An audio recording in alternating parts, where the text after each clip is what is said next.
കുട്ടി സഖാവിന്റെ ഈ ഒരു വീഡിയോ നമ്മളെല്ലാവരും കണ്ടില്ലേ?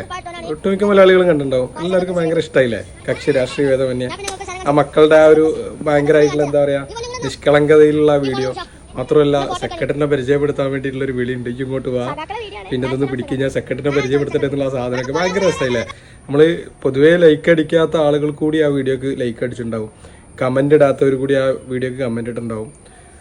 അത് കഴിഞ്ഞിട്ട് ബഹുമാനപ്പെട്ട പ്രതിപക്ഷ നേതാവ് സഖാവ് പിണറായി വിജയന്റെ ആ ഒരു കമന്റും കൂടി വന്നപ്പോൾ അതിനൊരു മധുരം കൂടി അല്ലേ? സത്യം പറഞ്ഞു കഴിഞ്ഞാൽ ആ ഒരു വീഡിയോ ഭയങ്കരമായി മാറി.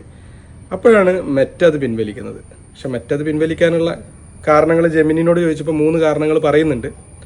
പക്ഷെ അതൊക്കെ അവിടെ മാറ്റി വെക്കാം. പിന്നീട് അതിന് ശേഷം അതായത് നമുക്ക് ആ ഒരു ഗുഡ് ഫീലിംഗ്, നല്ല ഫീലിംഗ് തന്ന ആ വീഡിയോ പിന്നീട് കുറേ ആളുകൾ വന്നിട്ട് മെറ്റ പിൻവലിച്ചതിൻ്റെ പേരിലുള്ള പലതരം വീഡിയോസ് ചെയ്തിട്ട് ആകെ ആ ഒരു ബാഡ് ഫീലാക്കി മാറ്റിയില്ല ആ ഒരു വീഡിയോ.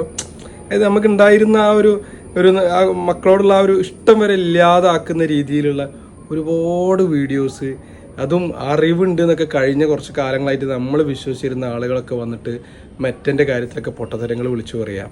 പിന്നെ അതേപോലെ വലിയ വലിയ വ്ളോഗേഴ്സായിട്ടുള്ള ഒരുപാട് ഫോളോവേഴ്സൊക്കെ ഉള്ള വലിയ വലിയ വ്ളോഗേഴ്സൊക്കെ വന്നിട്ട് മണ്ടത്തരങ്ങൾ വിളിച്ചു പറയാം.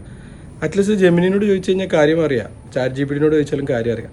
പക്ഷെ എന്നിട്ടും മണ്ടത്തരങ്ങൾ വിളിച്ചു പറഞ്ഞുകൊണ്ട് ആ കുട്ടികളുടെ ആ ഒരു വീഡിയോക്ക് ഉണ്ടായിരുന്ന ആ ഒരു നല്ല ഫീലിങ് അത് വരാണ്ട് ഇല്ലാണ്ടാക്കി കളഞ്ഞ് അല്ലേ? നിങ്ങൾക്ക് ഉണ്ടായിരുന്നു അങ്ങനെ ഒരു അനുഭവം? അതായത് നല്ലൊരു ഫീൽ ഉണ്ടായിരുന്ന വീഡിയോ പെട്ടെന്നൊരു ബാഡ് ഫീലായ മാതിരി.